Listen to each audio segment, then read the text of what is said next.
సభకు అధ్యక్షత వహిస్తున్న రామారావు గారు, ముకుంద్ రెడ్డి గారు, వెంకటరామరెడ్డి గారు, కొండయ్య గారు, అన్న కళ్యాణ్ నారాయణ గారు మరియు రఘువీర్ గారు, అందరూ ప్రముఖులందరికీ, ముఖ్యంగా వ్యవసాయమే వృత్తిగా తీసుకున్నటువంటి మీ అందరికీ శిరసొంచి నమస్కారాలు చేస్తాం. ఎందుకొరకు అనంటే అన్నదాత అన్నాం. ఈ అన్నదాత ఎవరేం చేసినా ఎవరేం చేయకున్నా మనమైతే మన పని మనం చేస్తూ ఉన్నాం. ఒకప్పుడు నిజంగా ఈ రోజులలో లేదు. దానికి ముఖ్య కారణం ఏంటి? అలా మనం నష్టపోతూ, భూమి నష్టపోతూ, గోవు నష్టపోతూ ఇవాళ ఏ పరిస్థితికి వచ్చినామనంటే వ్యవసాయదారుడు అనంటే విలువలేని స్టేజ్కి, అన్నదాత కాదు ఇంకేందో అనే పరిస్థితికి వచ్చినాం. వాడికి విలువ లేకుండా పోతున్నాయి. దాని నుంచి ఇవాళ బాగుపడాలి, బయటపడాలి అనంటే ప్రతి ఒక్క రైతు కంకణం కట్టుకోవాలి. ఎప్పుడైతే భూమిని పరిరక్షిస్తామో, భూమిని పరిరక్షించాలి అనంటే ఖచ్చితంగా గోవు ఆధారిత వ్యవసాయం అయి ఉండాలి. ఎన్నుకున్న విధానం, చేస్తున్న వ్యవసాయ విధానము తప్పు. మీ అందరికి తెలుసు. ఆల్మోస్ట్ ఆల్ అందరూ వ్యవసాయ కుటుంబం నేపథ్యం నుంచి వచ్చిన వాళ్ళే. ఆ ఇష్టంతోనే ఇక్కడ దాకా వచ్చింది. మన తాతలు, మన ముత్తాతలు, మన నాన్నల సంగతి వదిలేద్దాం. స్వాతంత్రం వచ్చినాక మన నాన్నలు వచ్చారు, వాళ్ళందరూ కన్వర్ట్ అయ్యారు. మన ముత్తాతలప్పుడు మననం చేసుకోండి. ఆ ఊర్లో ఒకరో ఇద్దరో ఎవరో ఉంటారు. ఇప్పుడు అటువంటి పరిస్థితి అసలు ప్రతి ఊర్లో ఒకటి రెండు కేసులు అవుతున్నాయి. ఎందుకొరకు అనంటే ఆ రోజులలో వ్యవసాయం చేస్తున్నాము అనంటే వ్యవసాయానికి పశు సంపద దండిగా ఉండేది. దానిలో గోవు ఉండేది. గోవు ఆధారంగా ఎంత చిన్న వ్యవసాయదారుడైనా పెద్ద వ్యవసాయదారుడైనా ఒక ఆవు నుంచి మొదలు పెట్టుకొని 30-40 ఆవుల దాకా వాళ్ళకు ఒక జంగిడి అని, మనం పూర్వకాలం ఊర్లలో కూడా ఒక ఆవు రెండు ఆవులు ఉన్నోనికి ఇప్పుడు కూడా చాలా మందితో ఉన్నాయి జంగిడిలు అని. దానిలో కొడతాము, మళ్ళీ పొద్దున సాయంత్రం మన ఇంటికి వస్తాయి. ఒక్కరికి సొంతానికి 20-30 ఆవులు ఉంటే వాడే సపరేట్ ఒక వర్కర్ను పెట్టుకొని చేపించుకుంటుంది. ఎండాకాలం వచ్చిందంటే దాని ఎరువులన్నీ తీసుకొని మన పొలంలో కొట్టుకొని చేసుకునేవాళ్ళం. ఎప్పుడైతే మనకు ఈ గ్రీన్ రెవల్యూషన్, హరిత విప్లవం వచ్చిందో అప్పటి నుంచి మనందరికీ ఏం అలవాటు చేసిరు అంటే ఎరువులు వేస్తే పంట ఎక్కువ వండుతుంది అని చెప్పారు. నిజంగా ఎరువులు వేస్తే పంట ఎక్కువ వండింది కాదు అనట్లేదు. కానీ ఎరువుల ఖర్చు కూడా పెరిగింది. ఎరువులను వాడడం కూడా ఎట్లా అయిపోయింది అని అంటే మితిమీరి అయిపోయింది. వాడు ఒక సంచి వేస్తే నా సేను ఇంకా నల్లగా ఉండాలి అని చెప్పి ఇంకోటి 2 సంచులు వేస్తున్నాడు. వాడు 100 ml మందు కొడితే నేను 200 కొట్టాలని కొడుతున్నారు.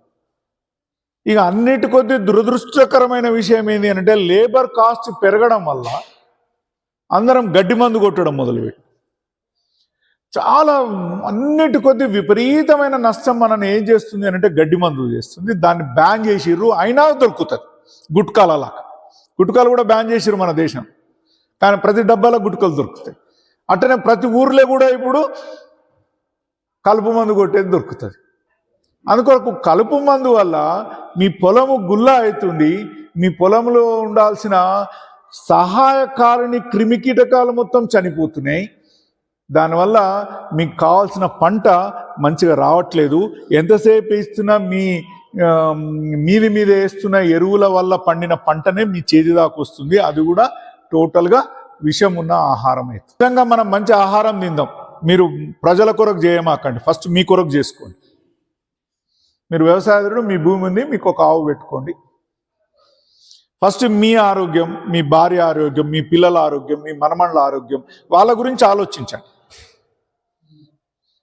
దేశం గురించి, ప్రజల గురించి, ఇంకా అన్న చెప్పినట్టు జిల్లా గురించి తర్వాత ఆలోచన చేద్దాం. ఆటోమేటిక్ వస్తుంది అది. ఫస్ట్ మీ కుటుంబం. మీ కుటుంబంలో ఇవాళ బాబు ఎవరో మాట్లాడే వాళ్ళు కొంచెం బయటికి పోయి తర్వాత మళ్ళీ దేన్ని బదనాం లేపుతారంటే ఆ సార్ వచ్చేదో మైక్ పట్టుకొని మొత్తం చెప్పిపోయి కరెక్ట్ రాలే బై వేస్ట్ అది అంటారు. అట్లా వేస్ట్ అనే బదులు మీరు కరెక్ట్ వినండి, కరెక్ట్ చేసేటట్టు ఉంటేనే చెయ్యండి. ఇది నా ఫస్ట్ ప్రపోజల్ మీకు. ఎందుకొరకంటే ఏదో కొంచెం కొంచెం చేసి ఏదో సారోళ్ళు పిలిచిర్రు, ఆవును తినరు, చేసినామంటే చేసినాం, తూ అంటే తూ, తుమ్మ అంటే తుమ్మ అని చెప్పి చేస్తే దాన్ని సిస్టమ్ను మీరు బదనాం చేసినట్టు. సిస్టమ్ ఫెయిల్ అవుతుంది. మీతో పాటు నలుగురు అరే వాడు పలానా ఆయన చేసే కానీ మంచిగా రాలేరా, వేస్ట్ రా అదంతా చేసి అని దానికి ఒక చెడ్డ పేరు ఇస్తుంది. 8 సంవత్సరాల నుంచి నేను గో ఆధారిత వ్యవసాయం చేస్తున్నా. ప్రకృతి వ్యవసాయం కూడా నేను నాకు కూడా ప్రకృతి వ్యవసాయం, ఆర్గానిక్ వ్యవసాయం అనే దిగిన నేను కూడా ఫస్ట్లా.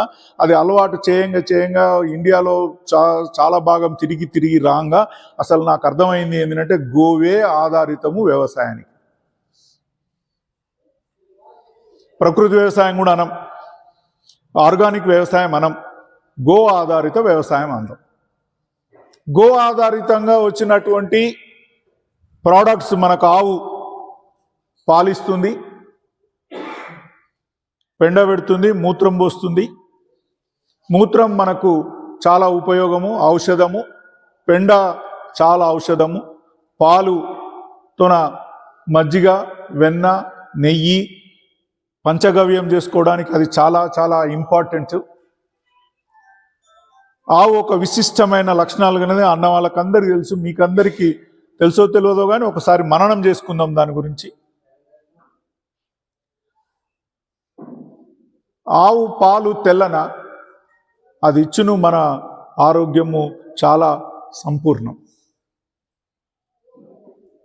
నేను ఫస్ట్లో ఆవు పాలు అమ్మేది. మంచి చదువుకున్న వాళ్ళు కూడా కొనుక్కొని రాజవర్ధన్ నీళ్ళ పాలు వస్తున్నాను నేను. ఎందుకనంటే ఆవు పాలు పల్సగా ఉంటాయి బర్రె పాలతో కంపేర్ చేసుకుంటే. అరే ఈ బదనాం ఎందుకు అని చెప్పి నేను దాన్ని నెయ్యి చేసి నెయ్యి మాత్రమే అమ్మడం మొదలుపెట్టి మజ్జిగను మన వ్యవసాయానికి చాలా ఉపయోగించుకునేది. అసలు గో ఆధారిత వ్యవసాయం ఎందుకు చేయాలి? మన ఆరోగ్యం ఇంపార్టెంట్ కాబట్టి, ఆరోగ్యమే మహాభాగ్యం కాబట్టి, నువ్వు ఫస్ట్ ఆరోగ్యంగా ఉండాలి కాబట్టి నువ్వు గో ఆధారిత వ్యవసాయం చేయమని నేను మిమ్మల్ని అందరినీ చేతులెత్తి నమస్కరిస్తున్నా. ఎందుకొరకంటే నువ్వు ఆరోగ్యంగా ఉంటే first head of the family నువ్వు ఆరోగ్యంగా ఉంటే నీ కుటుంబాన్ని పోషించగలుగుతావు. నీ కుటుంబంలో ఉండే వ్యక్తులందరూ ఆరోగ్యంగా ఉంటే నీ హాస్పిటల్ ఖర్చు తగ్గి నీ కుటుంబోడు ఏమవుతాడు అని అంటే అరే ఈయనేందో చేస్తుండు పోయి చేయడం వల్ల వీళ్ళు ఎవ్వరు హాస్పిటల్ కోరు, ఎంత గట్టిగా ఉంటారు, వాళ్ళ ఒంటింట్లో ఉండేటటువంటి మూలికలతోనే వాళ్ళు అన్ని ఆరోగ్యానికి కావాల్సిన సమకూర్చుకొని వాళ్ళందరూ ఆరోగ్యంగా ఉంటారు. మనం ఎందుకు ఉండకూడదు అని మనం రోజు వచ్చి మన ఇంట్లో వచ్చి చూసిపోయేటోళ్ళు స్టార్ట్ అవుతారు. ఒక ఊర్లో ఇందాక అన్న చెప్పినట్లు ఇక్కడ శశిధర్ వాళ్ళ ఊర్లో 40 దినాలు ఆహారం పెడితే దగ్గర 40 మంది 60 మంది తిన్నారు ఆడ 40 days. 40 మంది వాళ్ళ ఆరోగ్యాలు మంచిగా ఇవాళ 4-5 ఆ వ్యవసాయం గవర్నమెంట్ కానీ లేకపోతే ఇంకోరు కానీ ఎవ్వరు ఏ సహాయం చెయ్యరు.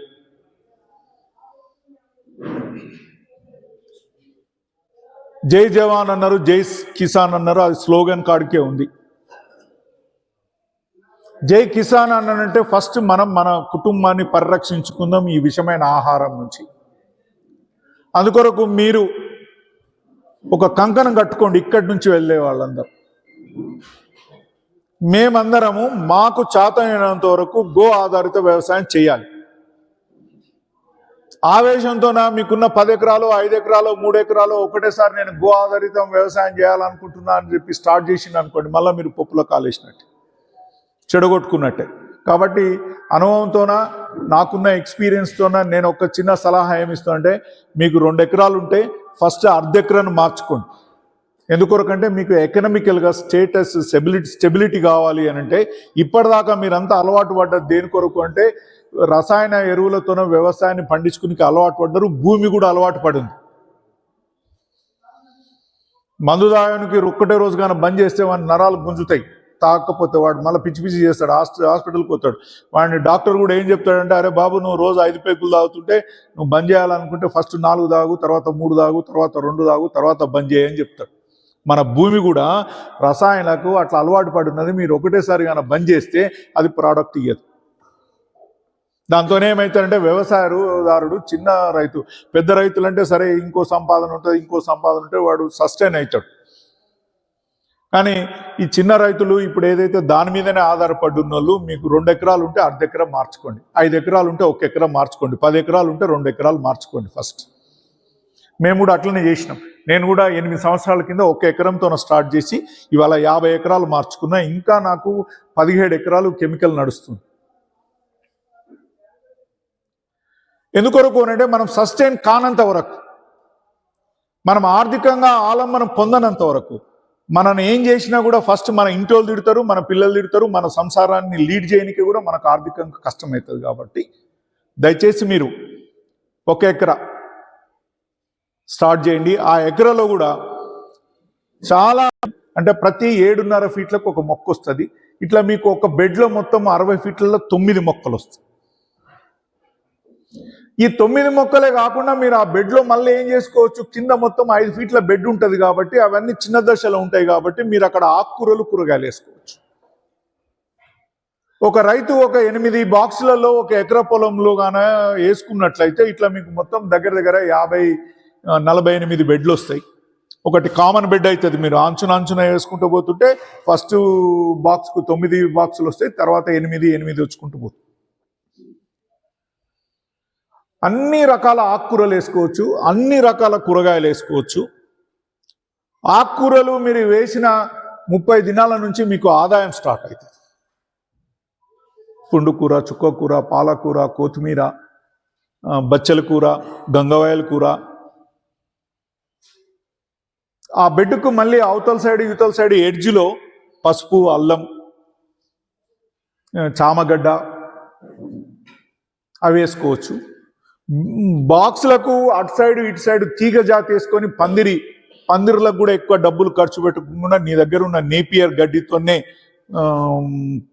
చిన్న బొంగులతోన వేసేసుకొని పందిరి వేసుకోవచ్చు. రోజు మీకు ఆదాయం స్టార్ట్ అవుతుంది. 30-35 దినాలు మ్యాక్సిమం. 35వ దినం మీకు ఆకుకూరలు వస్తాయి.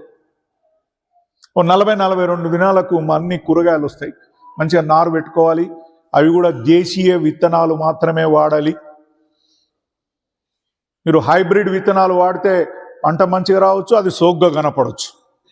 కానీ దానిలో ఉన్న మూలాలు ఏంటివి అని అంటే మళ్ళీ హైబ్రిడ్వి. దానివల్ల కూడా ఆరోగ్యం బాగవుతుంది అని అంటే 100% కాదు. అందుకొరకు హైబ్రిడ్ విత్తనాలు కూడా ఇవాళ మనకు చాలా మంది చాలా రకాలుగా చాలా డెవలప్ చేసిరు. మీకు ఎక్కడైనా సరే ఒక గూగుల్లో కొట్టినా కూడా దొరుకుతుంది. ఒకప్పుడు వ్యవసాయం చేయాలి, ఒకప్పుడు దీని గురించి తెలుసుకోవాలి అని అంటే మనకు చాలా కష్టమయ్యేది. అట్లా మీరు దేశీయ విత్తనాలను సంపాదించుకొని మీకు ఇన్ఫర్మేషన్స్ కావాలన్నా లేకపోతే ఇంకేమైనా కావాలన్నా మేము మీకు రెడీగా ఉన్నాము అన్ని ఇన్ఫర్మేషన్స్ ఇవ్వడానికి. నాకు ఇక్కడ జడ్చెల్ల దగ్గర ఈర్లపల్లి అనే విలేజ్లో 34 ఎకరాలలో నేను ఈ వ్యవసాయం చేస్తున్నా. దానిలో ఇవాళ ఈ 5 అంచెల విధానం అనేది నేను జూన్ 6వ తారీఖు, ఇవాళ 8వ నెల నడుస్తుంది, ఒక 13 బాక్సులు పెట్టిన. మొన్న డిసెంబర్ 12వ తారీఖు ఇంకొక 12 బాక్సులు పెట్టిన. మొత్తం ఇవాళ నా క్షేత్రంలో 25 బాక్సులు దీని మీదనే వర్క్ చేస్తూ దాన్ని బ్రహ్మాండంగా పెడుతూ, మీలాంటి రైతులు ఎవరైనా అడిగితే వాళ్ళ పొలానికి వెళ్ళి వాళ్ళ దగ్గర అదంతా స్కెచ్ చేసి ప్లాన్ చేసి ముగ్గు పోపించి మొక్కలు ఎట్లా పెట్టాలని చెప్తూ ఇవాళ ఆల్మోస్ట్ ఆల్ ఒక 10-15 క్షేత్రాలలో ఇటువంటివి మన తెలంగాణలో మొదలు పెట్టడం జరిగింది. మీకెవరైనా ఇటువంటిది చేయాలని ఎవరైనా కాదండి, మీరు ఖచ్చితంగా ఆలోచించుకోండి. మీ భార్య మీరు డిసైడ్ చేసుకోండి. మనం ఫస్ట్ ఆరోగ్యంగా ఉండాలి అంటే మనం ఇది చేయాలి అని చెప్పాలి. అందుకొరకు అది ఖచ్చితంగా మీరు చేయాలని చెప్పి కోరుకుంటున్నా.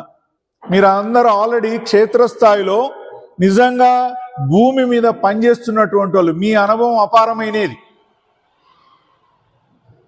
మాది ఇంకా బుకిష్ అనుభవం. వ్యవసాయత కుటుంబం అయినా మేము కూడా 8 సంవత్సరాల కింద రసాయనిక వ్యవసాయం చేసిన వాళ్ళమే. కానీ మారుతూ ఇది వస్తూ ఇవ్వది. అయ్యా ఇవాళ ఈ ఏదది చిక్కుడుగా ఈ టైంలో రాదు అయ్యా, పలానప్పుడైతే వస్తుంది అని అంటే మీకు ఇవాళ మాసాలు ఉన్నాయి. చిన్న ఎగ్జాంపుల్ చెప్తా, కొత్తిమీర గురించే చెప్తా, వేరే ఏం చెప్పాను. కొత్తిమీర వేసిన కాడ నుంచి నువ్వు 25 days 30 daysలా దాన్ని తీసుకొని తింటే ఒక టేస్ట్ వస్తుందండి. 32 daysకి తింటే ఒక టేస్ట్ వస్తుంది, 35 daysకి తింటే ఒక టేస్ట్ వస్తుంది, 40 days తింటే ఒక టేస్ట్ వస్తుంది. అందుకొరకు మన ఊర్లలో ఉండే అవ్వలు తాతలు ఎవరైతున్నారో, జేజవ్వలు జేజి తాతలు ఉన్నారో వాళ్ళందరితోనూ మంచి ఇన్ఫర్మేషన్ ఉంది. మీరు వ్యవసాయము చేయాలి అనుకుంటే మంది కొరకు చేయకండి, ఫస్ట్ మీ కొరకు చేసుకోండి అనేది మళ్ళొకసారి చెప్తా. మీరు చేయడం మొదలు పెడితే, మొన్న నేను జొన్నలు పండించినండి, పచ్చ జొన్నలు. ఇవాళ జొన్నలు బయట 80 రూపాయలకు అమ్ముతున్నారు, పచ్చ జొన్నలు 60 రూపాయలకు 70 రూపాయలకు అమ్ముతున్నారు. నేను 80 రూపాయలు వేస్ట్ పెట్టినానండి. మనం 10-15 రూపాయలు 20 రూపాయలు ఎక్కువ కాస్ట్ పెట్టుకోవచ్చు. ఎందుకొరకంటే మనకు ఒక ఖర్చు ఎక్కువ ఉంది. ఆ ఖర్చు ఏంది అంటే కలుపు ఖర్చు. అందరేమో కలుపుకు మందు కొడతారు, మనమేమో కలుపుకు మందు కొట్టాం, మనుషులతో పెట్టి తీపిస్తాం. అందుకొరకు మనం 10-15 రూపీస్ 20 రూపీస్ ఎక్కువ పెట్టుకోవచ్చు. ఇంకొకటి కూడా అందరు మర్చిపోండి, సేంద్రియంలో పండించినది డబల్ రేట్ పెట్టాలి, త్రిబుల్ రేట్ పెట్టాలి అని అనుకుంటే మనం ఎవరిని కోల్పోతామని అంటే మధ్య తరగతి వినియోగదారులను కోల్పోతాం. బాగా డబ్బులు ఉన్న వాళ్ళు ఎంతమంది వస్తారు, ఎంతమంది ఉంటారు ఒక ఊర్లో? 4 ఉంటారు, 3 ఉంటారు. అదే మధ్యతరగతి కుటుంబీకులకైతే 50 మంది 60 మంది 100 మంది ఉంటారు. మనం వాళ్ళకు చేరువ కావాలండి. అప్పుడు చేరువైనప్పుడే మన వ్యవసాయం యొక్క ప్రాచుర్యం బాగా పెంపొందుతుంది. నష్టం లేదు కదండి. మీరు ఇంతకుముందు నాకు తిరుపతి దేవస్థానం ఈఓ గారు ఉండి ధర్మారెడ్డి గారు మొన్న మన క్షేత్రానికి వచ్చారు. వాళ్ళు 2-3 రైతులు కూర్చొని మాట్లాడుకుంటున్నారు. అరే నీకెన్ని అదేంది మొక్కజొన్నలు వండినారా అని అడుగుతాడు. అన్న నాకు ఎకరాకు 22 క్వింటాలు వచ్చినాయి అన్న అని చెప్తాడు. నాకెన్ని వండినాయిరా అంటే 18 క్వింటాలు వండినాయి అని అంటాడు. గో ఆధారితంగా వ్యవసాయం చేసిన ఆయనకు 18 క్వింటాలు వండినాయి, కెమికల్ వ్యవసాయం చేసిన ఆయనకి 22 క్వింటాలు వండినాయి. ఎంత డిఫరెన్స్ అండి? 4 క్వింటాలు డిఫరెన్స్. అరే నువ్వెంత పిండి వేసినావురా? వ్యవసాయదారులు రారా అనుకుంటాం కదా, అది దోస్తానీలు. అంటే నేను ఒక 10,000 రూపాయల కట్టలు వేసిన అన్న అంటే వాళ్ళు కట్టలు అంటారు, మనమేమో సంచులు అంటాం, కట్టలు అంటారు ఆంధ్రలో. 10,000 రూపాయల కట్టలు వేసిన. మరి ఎన్ని క్వింటాలు? నీకు 4 క్వింటాలు ఎక్కువ కలిగినాయి. ఒక క్వింటా 2,200 ప్రకారము 2,300 ప్రకారమైనా నీకు నాకేం పేదమ్మా? నీకు 10,000 పంట ఎక్కువ వండింది, నాకు 10,000 తక్కువ పంట వండింది. 10,000కు నాకేం మిగిలింది? నేను ఎరువు వేయడం మిగిలిచ్చిన, నా వ్యవసాయ క్షేత్రంలో నా భూమిని పరిరక్షించుకుంటున్నా. ఇది ఒక 3 సంవత్సరాలు 2 సంవత్సరాలు ఇందాక మనం అనుకున్నాం, తాగేతోడిని ఒకేసారి బంద్ చేయమంటే వాడి నరాలు ఎట్లయితే దెబ్బతింటాయో భూమి కూడా ఒకటేసారి బంద్ చేయొద్దు అని దానికి ఏం చేయాలి అని అంటే టైం ఇవ్వాలి. మనం ఏం చేయలేము. దానికి కూడా ఇవాళ భూమిని మంచిగా రక్షించుకోవాలి, పెంపొందించుకోవాలంటే ఫస్ట్ వ్యవసాయాన్ని భూమిని మార్చుకోవాలనుకునే తోడు ఏం చేయాలి అని అంటే మంచిగా ఒక్కసారి ఫ్లవ్ వేసుకుని మన దానిలో బాగా గట్టిగా లోతుగా దున్నేది కూడా విరుద్ధమండి. ఫస్ట్ సారి మనం మారుస్తున్నాం కాబట్టి గట్టిగా ఫ్లవ్ వేసి గట్టిగా దున్నుకొని ఒకసారి రోటోవేటర్ కొట్టేసుకొని నవధాన్యాలు చల్లుకొని దానిలో పుండుకూర విత్తనాలు ఎక్కువ ఉండేటట్టు చల్లుకొని జీనుగా ఎక్కువ ఉండేటట్టు చల్లుకొని 45 days ఫ్లవరింగ్ వచ్చే వరకు కానీ ఆ భూమిని అట్లనే ఉంచినట్లయి ఆ 45 days ఫ్లవరింగ్ వచ్చిన తర్వాత మీరు దాన్ని రోటోవేటర్తో మళ్ళీ కలియ దున్నుకున్నట్టయితే ఆ భూమిలో కర్బన శాతము కొంచెం పెరిగే అవకాశం ఉన్నది. ఆ తర్వాత మీరు కందులు కానీ ఇటువంటి ఒకసారి పంట వేసుకున్నట్టయితే కందులల్లో కూడా ఏమవుతుంది అని అంటే ఆకు రాలి అది పండే కాలం ఎక్కువ కాబట్టి దానిల వల్ల కూడా నీ భూమి యొక్క పరిరక్షణ పెరుగుతుంది. నేను ఒక్కసారిలోనే నా భూమిలో మొన్న నీళ్లు కడుతున్నాడు వాడు కందిసేనుకు, సార్ ఏమో ఎర్రలు ఉన్నాయి సార్, సలికే ఇట్లా అంటే ఎర్రలు వస్తున్నాయి సార్. మీకు ఎర్రలు చాలా చాలా చాలా ఇంపార్టెంట్. ఎర్రలు మనతోనికి రావాలి అని అంటే ఏముండాలి? దానికి విషం ఉండొద్దు. విషం ఉంటే ఏం చేస్తా? అవి తిని చచ్చిపోతే నాడికి రావు. ఇవాళ నా బుడ్డ సేను వేసిన అండి, ఆల్మోస్ట్ వాళ్ళు 14 ఎకరాల దగ్గర బుడ్డలు వేసిన. ఇవాళ సాయంత్రం గాన మనం మా బుడ్డ సేనులకు పోతే ఒక 30-40 నెమళ్ళు ఉంటాయండి. పక్క పొలంలో ఒక్క నెమలు ఉండదండి, ఒక్క కాకి ఉండదు, ఒక ఈక ఉండదు, ఒక ఈవి ఉండవు. ఎందుకొరకు అని అంటే ఆడ అవి తింటే చచ్చిపోతాయని నాకు తెలుసు. దానిలో తెలిసినంత మనకు తెలుస్తలేదు ఫస్ట్ ప్రకృతిలో. నా దానిలో సార్ నెమళ్ళు ఉన్నాయి కొడతాం సార్ అంటే, అరే తినండి రాబాయ్, కాకులు తినండి రాబాయ్. ఒక్క కాకి వచ్చి నీతో 2 బుడ్డలు తింటే అది 4 సార్లు రెట్టేస్తుంది. అది నీ పొలానికి చాలా యూస్ఫుల్. అసలు సీతాకోక చిలుకలు ఏడున్నాయండి? అవి గట్ల పొంటి మనము మన తెలంగాణలో అయితే మరీ మన పాలమూరు జిల్లాలో అయితే గట్ల పొంటి ఏమైనా చెట్లు ఉంటే ఫస్ట్ దాన్ని చూస్తాం, అరే ఈ చెట్టు కింద పంట వండదురా అని చెప్పి ఆ చెట్టును కొట్టేస్తాం. బర్రె కూడా మనం ఎప్పుడో పోయింది, అయినా బర్రె కూడా లేదు అని అంటే ఎందుకన్నా పాలు దొరుకుతున్నాయి కదా బయట ప్యాకెట్ పాలు. ఒకప్పుడు ఊర్ల నుంచి పాలు పట్టణాలలో పోయేది, ఇవాళ పట్నం నుంచి ఊరికి పాలు వస్తున్నాయి. పెంచి ఆ చికెన్ మనం తింటున్నాం, మెత్తగా ఉంది, బాగుంది, మా పిల్లలు బాగా ఇష్టపడతారండి, కండ ముద్దుగుంది అని చెప్పి తింటారు. మన నాటుకోడి తినామంటే బొక్కలండి, అది బొక్కలు ఏం బాగుంటాయి, అవి నవలాలే, పండ్లు గట్టిగా ఉండాలి. 7 నెలలు పెరిగిన కోడి మంచిదా, 7 నెలలు పెరిగిన గుడ్డు మంచిదా, లేకపోతే నేను ప్యూర్ శాకాహారిని అండి గత 30 సంవత్సరాల నుంచి. తినేవాళ్ళు ఎట్లా ఆగుతలేరు, తినేదేందో కొంచెం మంచి మాంసం తినండి, మంచి కోడిని తినండి, మంచి గుడ్డుని తినండి. ఇవాళ గుడ్డు 7 రూపాయలకు దొరుకుతుంది, కెమికల్ గుడ్డు. 7 రోగాలు ఆటోమేటిక్ వస్తున్నాయి. మంచి నాటుకోడి గుడ్డుని తినండి. మనం ఇంట్లో ఇంతకుముందు మన తాతలు వ్యవసాయం చేసేటప్పుడు ఇంట్లో 10 కోళ్ళు ఉంటుండే, 2 మేకలు మేకపోతులు ఉంటుండే, 2 గొర్రె పిల్లలు ఉంటుండే. మునగాకు వస్తుంది, మునగాకు నువ్వు రోజు మంచిగా ఏరి, మీరు పప్పులు ఎంతమంది మునగాకు తింటురండి ఇక్కడ? పప్పుల మునగాకు వారంలో 2 సార్లు ఖచ్చితంగా తినాలి.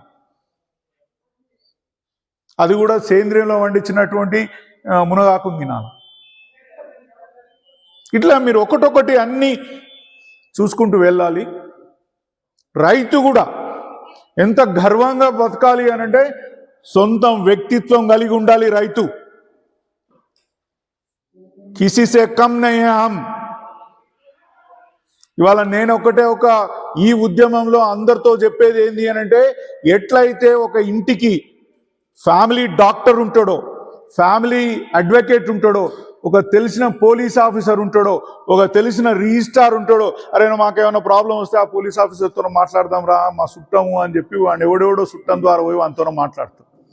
అట్లా ఇవాళ వ్యవసాయదారుడు, ప్రతి కుటుంబానికి ఒక వ్యవసాయదారుడు ఉండాలి. మన వ్యవసాయదారుడిని ఏమని పిలవాలి అంటే, వాళ్ళు ఫంక్షన్ పిలిచి నా ఫ్యామిలీ డాక్టర్ అండి వీరు అన్నట్టు, నా ఫ్యామిలీ వ్యవసాయదారుడు అండి అని ఈయన అనాలి. అంత గౌరవం మనకు రావాలి. ఎక్కడ నిరాశ పడొచ్చొద్దు. మీ వేషాధారణ కూడా చాలా బ్రహ్మాండంగా ఉండాలి. వ్యవసాయం చేసినంత మాత్రాన మట్టి బట్టలు వేసుకొని, చింపురు జుట్టు పెట్టుకొని, గడ్డం పెంచుకొని తిరగాల్సిన అవసరం లేదు. హీరోలాగా తయారై బయటికి రావాలి సాయంత్రం 5:30 తర్వాత. ఇలాచి, దాల్చిన చెక్క, మిరియాలు, తమలపాకుల కాడ నుంచి మీరు పండించవచ్చు.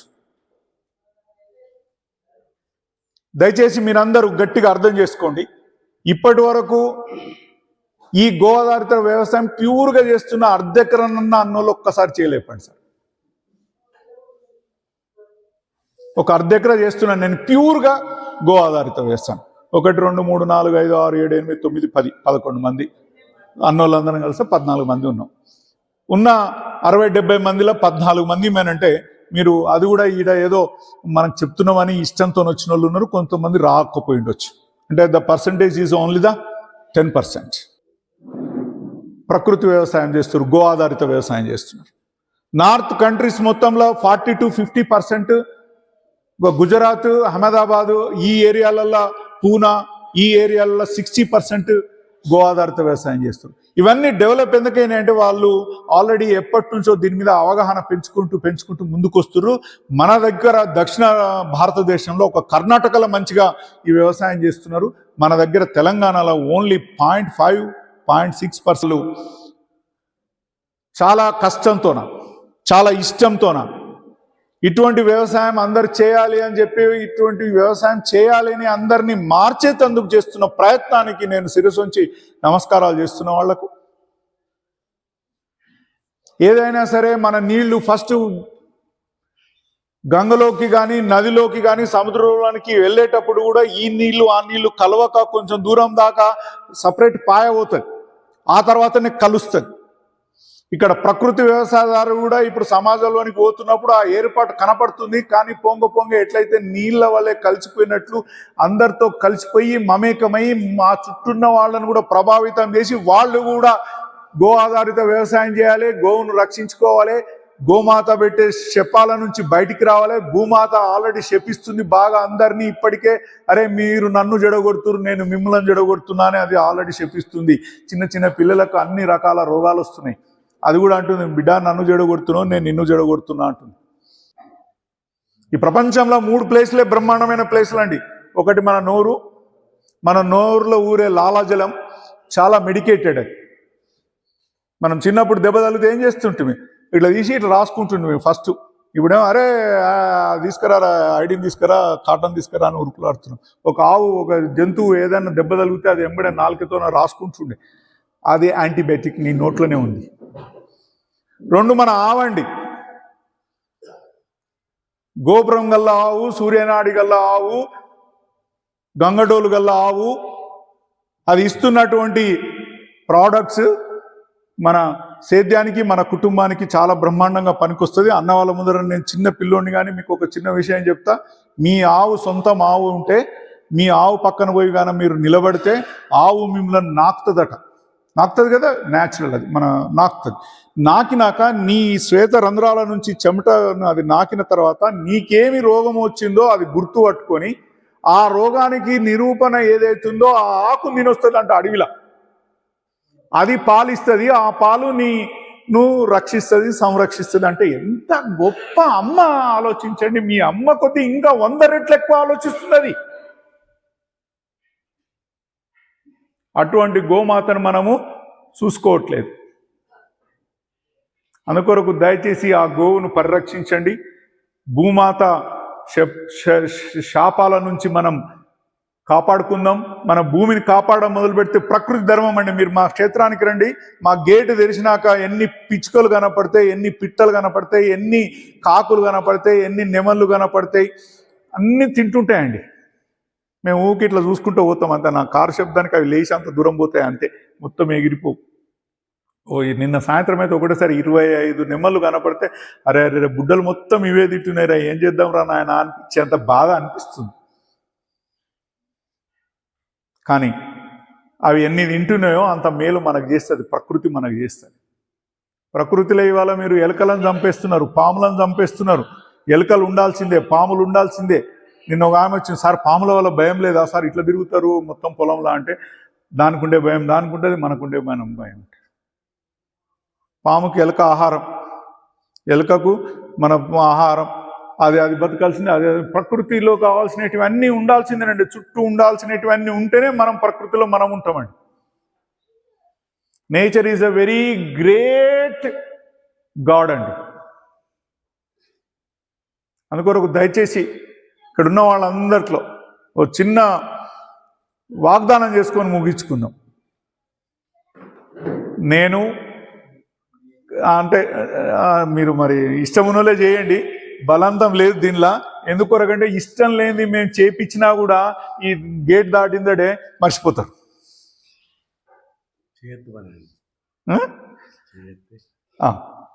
సార్ రామారావు గారు, ఇష్టం ఉన్న వాళ్ళందరూ మంచిగా ఇట్లా చేయి ముందుకు చాపి ఒక ప్రతిజ్ఞ చేయండి సార్.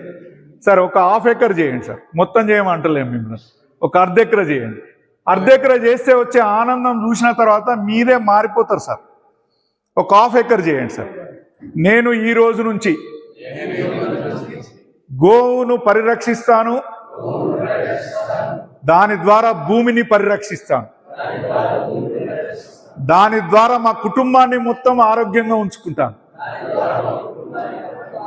సార్ దీని కొద్ది గొప్పది ఏముంది చెప్పండి సార్. ఒక్కసారి జై గోమాత, జై భూమాత, జై మాత.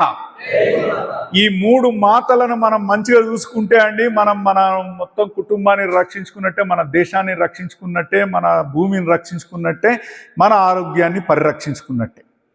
సో జై హింద్ అండి. 9440295469 రాజవర్ధన్ రెడ్డి అండి నా పేరు. నా యూట్యూబ్ ఛానల్ పేరు కూడా ధర్తీ ఎస్పీకే ఫామ్. మీరు ధర్తీ ఎస్పీకే ఫామ్ అని కానీ మీరు యూట్యూబ్లో కొట్టినట్టయితే కూడా నా ఆల్మోస్ట్ 30-32 వీడియోలు ఉన్నాయి. అవన్నీ చూడండి, సబ్స్క్రైబ్ చేసుకోండి.